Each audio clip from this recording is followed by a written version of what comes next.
নির্বাচন করেছি অনেক বিপর্যয় একটা পরিস্থিতির মধ্যে।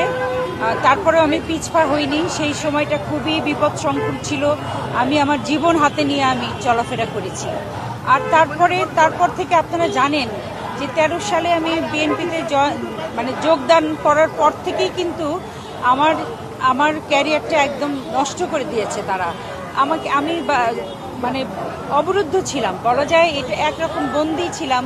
আমি আমার দেশের মাটিতে দীর্ঘদিন আমি গান গাইতে পারিনি। একজন শিল্পীর যখন কণ্ঠরোধ করা হয় সেটাকে আসলে বন্দিত্বই বলা যায়। তো যাই হোক, সেগুলো আমি সব কিছু ভুলে যেতে চাই। আমি নতুন করে আশায় বুক বেঁধেছি।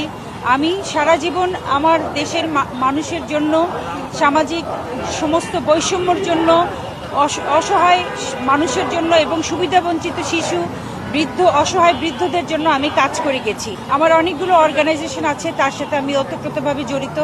আমি সেই কাজগুলোই একদম অনেক বড় পর্যায়ে ছড়িয়ে দিতে চাই। আমি মহান সংসদে দাঁড়িয়ে এই জনগণের কথা বলতে চাই, জনগণের দুঃখের কথা বলতে চাই এবং অবশ্যই আমি একজন কণ্ঠশিল্পী। সেই জায়গা থেকে আমাদের শিল্পীদেরও যে যত রকম সুবিধা অসুবিধা আছে সেগুলো নিয়েও কথা বলতে চাই। এক কথায় বলতে গেলে মানব সেবা, সৎ এবং নিষ্ঠাবান থেকে মানব সেবা করাই আমার একমাত্র উদ্দেশ্য। আমি শিল্পী হয়ে আমার যে চেষ্টা থাকবে যে আমাদের দেশের সাংস্কৃতিক অঙ্গনটা খুব সুশৃঙ্খলভাবে আবার নতুন করে গড়ে উঠুক, নতুন উদ্যমে গড়ে উঠুক। আমাদের শহীদ প্রেসিডেন্ট জিয়াউর রহমান যেভাবে আমাদের সংস্কৃতি অঙ্গনকে সামনের দিকে এগিয়ে যাওয়ার জন্য উনি সৃষ্টি করেছিলেন নতুন করি। তো আমি কিন্তু সেই নতুন করির একজন প্রতিযোগী এবং পুরস্কারপ্রাপ্ত প্রতিযোগী।